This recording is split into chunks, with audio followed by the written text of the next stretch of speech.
سن سنا کر اس پر عمل پیرا ہونے کی توفیق عطا فرمائے۔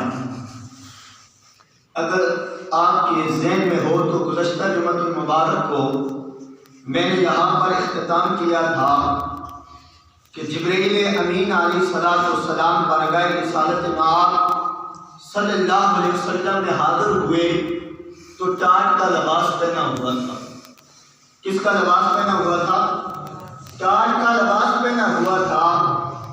تو کریم لجپال آقا علیہ الصلوۃ والسلام نے فرمایا، اے جبرائیل آج یہ لباس کیوں زیب تن کیا ہے؟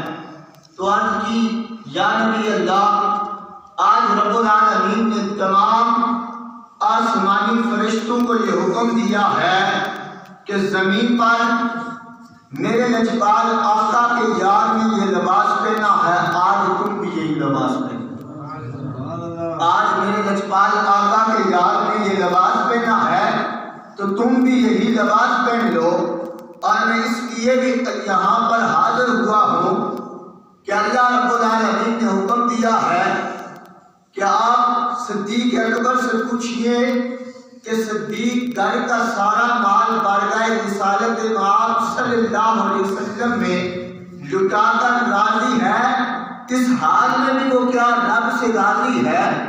تو اتنی دیر گزرتی ہے کہ صدیق اکبر بارگاہ رسالت میں حاضر ہو جاتے ہیں، تاج کا لباس پہنا ہوا ہے، بارگاہ رسالت مآب صلی اللہ علیہ وسلم میں حاضر ہوتے ہیں تو لجپال آقا علیہ السلام دیکھ کر مسکراتے ہیں، فرماتے ہیں صدیق گھر والوں کے لیے کیا چھوڑ کے آئے ہو؟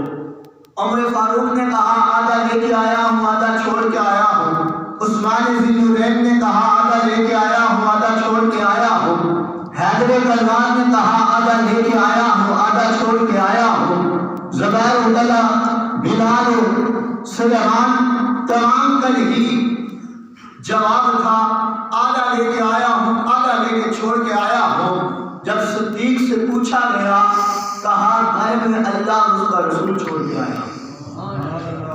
گھر میں کیا چھوڑ کے آیا ہوں؟ اللہ اس کا رسول چھوڑ کے آیا ہوں۔ تو میرے لجپال آقا نے فرمایا صدیق رب العالمین کی طرف سے حکم آیا ہے اور اللہ رب العالمین تجھے سلام کرتا ہے اور یہ پیغام دیا ہے صدیق سے پوچھو سارا مال لٹانے کے بعد بھی کیا وہ اس حال میں بھی رب سے راضی ہے؟ تو صدیق اکبر کی آنکھوں سے آنسو بہنے لگے، فرمایا مولا جو تو نے دیا تھا وہ تو میں نے لٹا دیا ہے، ابھی میرے جسم میں جان باقی ہے، اگر تو اس کو بھی لے لے پھر بھی صدیق تجھ سے راضی ہے۔ فرمایا اگر وہ جان بھی تو لے لے تو پھر بھی صدیق تجھ سے راضی ہے۔ او بارگاہ رسالت مآب صلی اللہ علیہ وسلم میں صحابہ کرام رضوان اللہ علیہم اجمعین میں سے سب سے پہلے ایمان لانے والی شخصیت سیدنا صدیق اکبر کی ہے۔ کس کی ہے؟ سیدنا صدیق اکبر رضی اللہ تعالیٰ عنہ کی ہے، اور گھر کا سارا مال بھی لٹا دیا، اور حتیٰ کہ کریم لجپال آقا علیہ السلام نے فرمایا صدیق اب مکہ کو چھوڑنا ہے، مکہ سے ہجرت کرنی ہے، مدینے جانا ہے، تو میں تمہیں ساتھ لے کر جاؤں گا۔ کیا کروں گا؟ ساتھ لے کے جاؤں گا۔ تو سیدنا صدیق اکبر رضی اللہ تعالیٰ عنہ سیرت کی کتاب میں آتا ہے کہ ہر روز نماز عشاء پڑھنے کے بعد دروازے کے پاس کھڑے ہو جاتے اور اسی آرزو میں رہتے کہ کب لجپال آقا میرے دروازے پہ دستک دیتے ہیں، کب میرے دروازے پہ لجپال آقا دستک دیتے ہیں اور میں نوکر غلام حاضر ہو جاؤں۔ حتیٰ کہ وہ دن آیا کہ لجپال آقا نے مکہ سے ہجرت کی، بستر پہ مولا مرتضیٰ کو سلایا اور دروازے ابو بکر پہ میرے لجپال آقا وَلَا أُقْسِمُ بِهَذَا الْبَلَدِ وَأَنْتَ حِلٌّ بِهَذَا الْبَلَدِ والے قدم لے کر صدیق اکبر کے دروازے پہ پہنچے، دروازے پہ دستک دی، فرمایا صدیق آج وہ وعدہ پورا ہونے والا ہے جس کا میں نے تجھے کہا تھا جانا ہے۔ صدیق کیا تو تیار ہے؟ صدیق اکبر نے کہا میں آج سے نہیں بلکہ جب سے آپ نے یہ اعلان کیا تھا اس دن سے لے کر آج تک میں اس رات کو سویا ہی نہیں ہوں۔ فرمایا فرمایا جانے کی بات تو دور کی ہے، اس دن سے لے کر آج تک میں سویا نہیں ہوں، میں تو اسی انتظار میں تھا کہ کب لجپال آقا حاضر ہوتے ہیں۔ اب وہ قافلہ مدینہ المنورہ کی طرف رواں ہوتا ہے۔ لجپال آقا علیہ السلام صدیق اکبر رات کی اندھیرے میں نکلتے ہیں، یہاں تک کہ غار پہ پہنچتے ہیں، غار کے نیچے پہنچتے ہیں، اب پہاڑی ہے، اوپر چڑھنا ہے۔ میرے لجپال آقا علیہ السلام کے قدم مبارک سے خون بہنے لگا۔ سیدنا صدیق اکبر رضی اللہ تعالیٰ نے کہا یا نبی اللہ، صدیق کی ایک عرض ہے، صدیق کی ایک التجا ہے، صدیق کی یہ خواہش ہے، صدیق کی یہ تمنا ہے۔ میرے لجپال آقا نے فرمایا صدیق کیا تمنا ہے؟ فرمایا صدیق کی یہ تمنا ہے کہ لجپال آقا صدیق کے مونڈوں پہ بیٹھ جائیں، صدیق کے کاندھوں پہ لجپال آقا بیٹھ جائیں۔ فرمایا صدیق تو نبوت کا بوجھ برداشت نہیں کر سکے گا۔ اس سے قبل جب بت گرانے کی باری آئی تھی، کعبۃ اللہ کے اندر جو بت رکھے ہوئے تھے ان کو گرانے کی باری آئی تھی، میں حاضر کرار کے کاندھوں پہ چڑھنے لگا، حاضر کرار برداشت نہ کر سکے، اور پھر ایسا ہوا کہ میں نے حاضر کرار کو اپنے کاندھوں پہ اٹھایا۔ حاضر کرار مولا منتظر نے کعبہ کے وہ بت توڑے تھے۔ صدیق تو نبوت کا بوجھ برداشت نہیں کر سکے گا۔ فرمایا لجپال آقا یہ آپ کا ساتھی ہے، آپ کا بوجھ یہی برداشت کر لے گا۔ فرمایا یہ آپ کا ساتھی ہے، آپ کا بوجھ برداشت کر لے گا۔ میرے لجپال آقا سیدنا صدیق اکبر کے کاندھوں پہ آتے ہیں، لجپال آقا علیہ السلام کو اٹھا کر غار کے منہ تک صدیق اکبر لے کے جاتے ہیں۔ صدیق اکبر رضی اللہ تعالیٰ وہاں پہ عرض کرتے ہیں نبی اللہ ٹھہریے، پہلے مجھے اندر جانے دیجیے، میں غار کی صفائی کرتا ہوں۔ کس کی صفائی کرتا ہوں؟ غار کی صفائی کرتا ہوں۔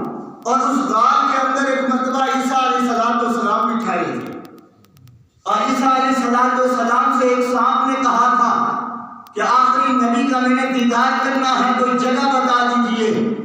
فرمایا جگہ تو یہی ہے، وہ مکہ سے ہجرت کر کے مدینے کی طرف جائیں گے، 3 دن 3 راتیں یہاں پہ وہ قیام کریں گے۔ اگر تو ان کا دیدار کرنا چاہتا ہے تو اس غار میں ٹھہرنا پڑے گا۔ تو وہ صاحب کتب حدیث کے اندر آتا ہے 600 سال، کتنا عرصہ؟ 600 سال وہ صاحب اس غار میں رہا، اور اس صاحب نے وہاں پہ 70 سوراخ بنائے تھے۔ کتنے سوراخ بنائے تھے؟ 70 سوراخ، 70 سوراخ بنائے تھے۔ اور اس کی تمنا یہ تھی جب لجپال آقا آئیں گے تو ہر سوراخ سے میں گھوم کر ان کا دیدار کروں گا۔ پھر میں کیوں نہ کہوں، امام مدرکہ کہتے ہیں چاند سے تشبیہ دینا کہاں کا انصاف ہے، چاند کے چہرے پہ چھائیاں مدنی کا چہرہ صاف ہے۔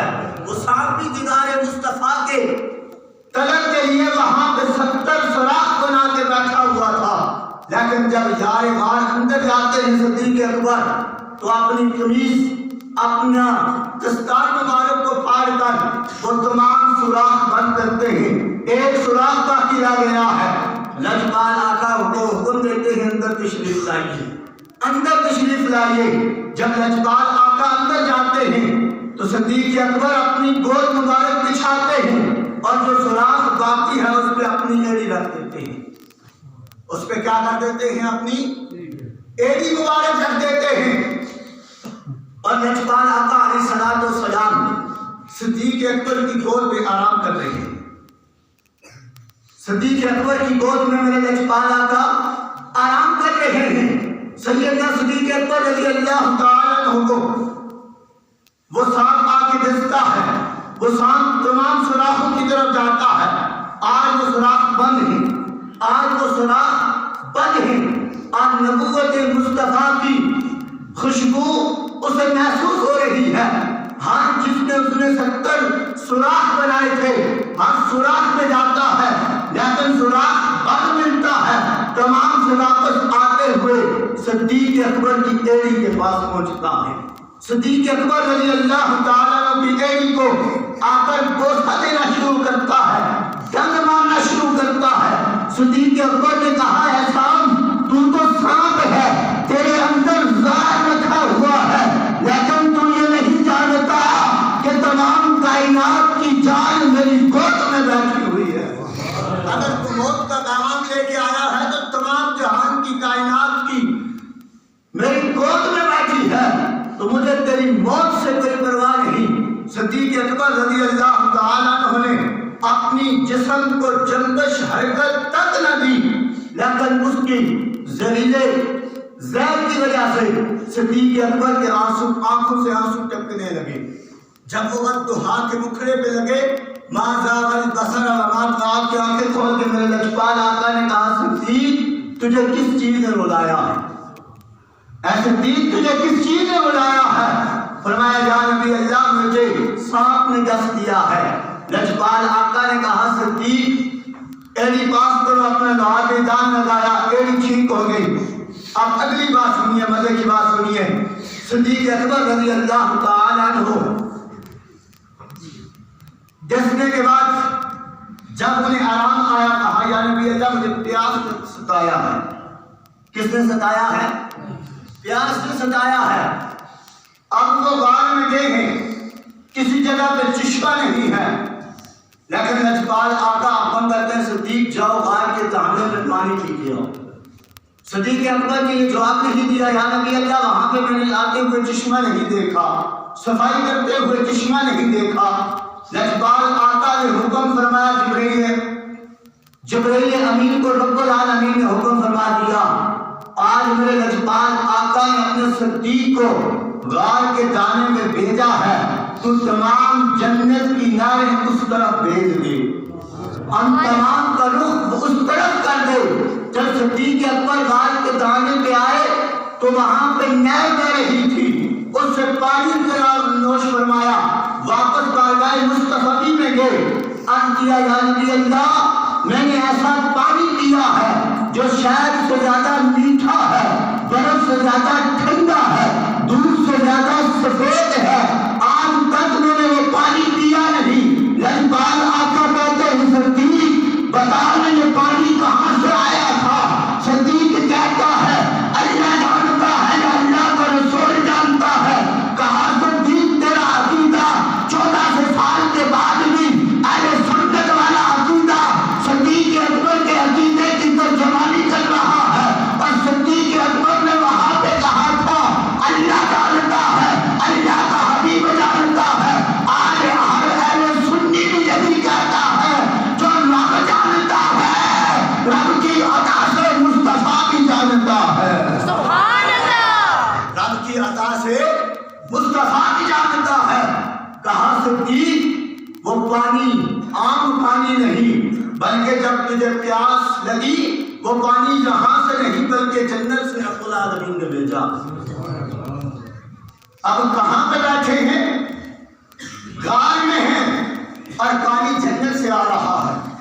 اگر کسی کو شک و شبہ ہو جنت سے غار کو پانی کیسے آ سکتا ہے، اور پھر بارگاہ رسالت امام کی کہانی سناتا ہوں، اور لجپال آقا کی کریمی کی کہانی سناتا ہوں۔ میرے لجپال آقا علیہ السلام نماز میں کھڑے ہیں۔ کہاں کھڑے ہیں؟ نماز پڑھا رہے ہیں، صحابہ پیچھے کھڑے ہیں۔ لجپال آقا علیہ السلام ایک مرتبہ ہاتھ کو بڑھاتے ہیں، دوسری مرتبہ ہاتھ کو بڑھاتے ہیں، لیکن کوئی چیز واپس لے کے نہیں آتے۔ 2 مرتبہ ہاتھ کو بڑھایا، جب نماز مکمل ہوئی صحابہ نے کہا یا نبی اللہ دورانی نماز آپ نے ہاتھ کو بڑھایا واپس لے آئے، دوسری مرتبہ بڑھایا واپس لے آئے، وجہ سمجھ نہیں آئی۔ فرمایا جب میں نماز پڑھ رہا تھا تو جنت کے باغ میں سے انگور میرے سامنے پیش کر دیا گیا، میں نے جہاں اسے توڑ کے لاؤں، پھر خیال آیا اگر اسے دنیا کے اندر تناول کر دیا گیا، دنیا کے اندر اسے لایا گیا، کوئی اس کی بے ادبی کر دے، کوئی اس کی گستاخی کر دے، کہیں رب العالمین کا عذاب نازل نہ ہو، اس لیے میں نے اسے چھوڑ دیا ہے۔ آج تم دنیا کی نعمتیں کھاؤ، کل بروز محشر تمہیں جنت کی نعمتوں کا مزہ آئے گا۔ لجپال آقا مصلی رسول پہ کھڑے ہو کر جنت تک ہاتھ پہنچ جاتا ہے، اور وہ جو فرشتوں کا سردار جبریل ہے وہ کیوں نہ جنت سے پانی سرکار تک لے کے آئے گا۔ لیکن یہ مانتے وہی ہیں جو عقل والے تو ہر بات پہ سوال کرتے ہیں، ماننا تو جنون والوں کے بس میں آتا ہے، جنہیں رب العالمین کی بارگاہ میں لو لگی ہوئی ہوتی ہے، جو کہتے ہیں رب العالمین کن کہتا ہے فیکون بس ہو جاتا ہے۔ اور بعض محدثین نے یہاں تک لکھا ہے کہ رب العالمین لفظ کن کہنے کا بھی محتاج نہیں ہے۔ رب العالمین کس کا کہنے کا محتاج نہیں ہے؟ لفظ کن کہنے کا بھی محتاج نہیں ہے۔ رب العالمین کے ارادہ آ جائے، خیال آ جائے تو وہ چیز ہو جایا کرتی ہے۔ اور مصطفیٰ علیہ السلام کے پاس پھر میں ایک مرتبہ پر اعلان کہنا چاہتا ہوں، مصطفیٰ کے پاس جتنا علم ہے عطائی ہے، رب کے پاس جتنا علم ہے ذاتی ہے، مصطفیٰ کا علم عطائی ہے۔ اب ذاتی اور عطائی کا معنی یہ ہے کہ رب العالمین کا علم ذاتی ہے کسی سے لیا نہیں، اور مصطفیٰ کے جو پاس علم ہے وہ رب العالمین نے عطا فرمایا۔ سبحان اللہ۔ اور پھر عطا کتنا فرمایا ہے؟ پھر آپ رب کا قرآن پڑھتے ہیں، رب کا قرآن کہتا ہے اِنَّا أَعْطَيْنَاكَ الْكَوْثَرَ، اِنَّا أَعْطَيْنَاكَ الْكَوْثَرَ، بے شک اے محبوب دونوں جہاں کے خزانوں کی چابیاں آپ کے حوالے کر دی، دونوں جہاں کے خزانوں کی چابیاں آپ کے حوالے کر دی ہیں۔ دو جہانوں کی خزانے کی چابیاں محبوب کے حوالے ہیں، اب محبوب جو چاہے اس میں سے لے لے، جو چاہے چھوڑ دے، جو چاہے لے لے اور جو چاہے چھوڑ دے۔ اور جب یہاں سے اگلی بات سنیے، غار سے نکل کر مدینہ کی طرف ہجرت کی، جب لجپال آقا علیہ السلام ابو بکر صدیق رضی اللہ تعالیٰ عنہ مدینے کی طرف ہجرت کی تو لجپال آقا علیہ السلام اور ابو بکر جا رہے تھے تو 3 دن کا اتنا رنگ چڑھا کہ جیسا چہرہ مصطفیٰ کا تھا ویسا صدیق اکبر کا ہو گیا۔ 3 دن کی سنگت سے ایسا نور آیا جیسا بطحا کا مقرا محمد عربی کا تھا، ویسا ہی صدیق اکبر کا ہو گیا۔ جب صدیق اکبر اور لجپال آقا مدینہ المنورہ میں پہنچے، جہاں پر بچیاں استقبال کرنے کے لیے طلعت بدر علینا پر قصیدہ گا رہی تھی، بعض احباب آتے ابو بکر کو سلام کرتے، لجپال آقا کو سلام نہ کرتے، بعض آتے لجپال آقا کو سلام کرتے اور میں صدیق اکبر کو سلام نہ کرتے، یعنی کہ دونوں کے اندر کیفیت ایک جیسی ہو گئی۔ پھر جب معاملہ صدیق اکبر سمجھ گئے کہ یہ مجھے مصطفیٰ سمجھ رہے ہیں، پھر صدیق اکبر نے غلامی کا حق ادا کرتے ہوئے اپنی چادر مبارک کو اتارا اور دودھ کے آدم تھا اور میرے لجپال آقا پہ سایہ کر کے بتایا، نوکر وہ ہوا کرتا ہے جو آقا پہ سایہ کرتا ہے، اور آقا وہ ہوتا ہے جو خاموشی کے ساتھ بیٹھا ہوا ہوتا ہے اور اسے دیکھنے کے لیے ہر کوئی تڑپ رہا ہوتا ہے۔ میرے لجپال آقا علیہ السلام دودھ کی روشنی جب پڑی تو صدیق اکبر نے سمجھانے کے لیے پردہ کیا، فرمایا میں غلام ہوں یہ آقا، میں غلام ہوں یہ آقا ہے، میں غلام ہوں، مجھے اتنا جو مرتبہ اور مقام ملا ہے وہ صرف لجپال آقا کی معیت میں ملا ہے۔ اور یہ وہی نیکیاں تھیں جو 3 دن ابو بکر نے والضحیٰ کے مکھڑے کو دیکھا تھا تو فاروق اعظم نے کہا تھا اے ابو بکر صرف رائے والی نیکیاں مجھے دے دے، بتایا ساری نیکیاں تو لے، میری نمازیں بھی تو لے لے، روزے بھی تو لے لے، زکوٰۃ و حج و صدقات و خیرات بھی تو لے لے، میرے رات کو اٹھنا بھی تو لے لے، لیکن غار والی 3 نیکیاں تو مجھے دے دے، 3 دن والی نیکیاں، 3 رات والی نیکیاں مجھے دے دے۔ فرمایا وہ نیکی کیا تھی؟ کہ صدیق اکبر کی آنکھیں تھی بددعا کا مکھڑا تھا، صدیق اکبر کی آنکھیں تھی بددعا کا مکھڑا تھا، لجپال آقا پر دیدار تھا، کہا فاروق نے مجھے دے دے، فرمایا فاروق تو مجھ سے اور کوئی نیکی مانگتا میں تجھے دے دیتا، لیکن مجھے وہ والی نیکیاں ہیں جو رب العالمین نے صرف صدیق اکبر کے مقدر میں کی ہیں، سبحان اللہ، جو صرف صدیق اکبر کے مقدر میں رب العالمین نے لکھی ہے، یہ نیکیاں میں دے نہیں سکتا۔ رب العالمین ہمیں عمل کی توفیق عطا فرمائے۔ واخر دعوانا الحمدللہ رب العالمین۔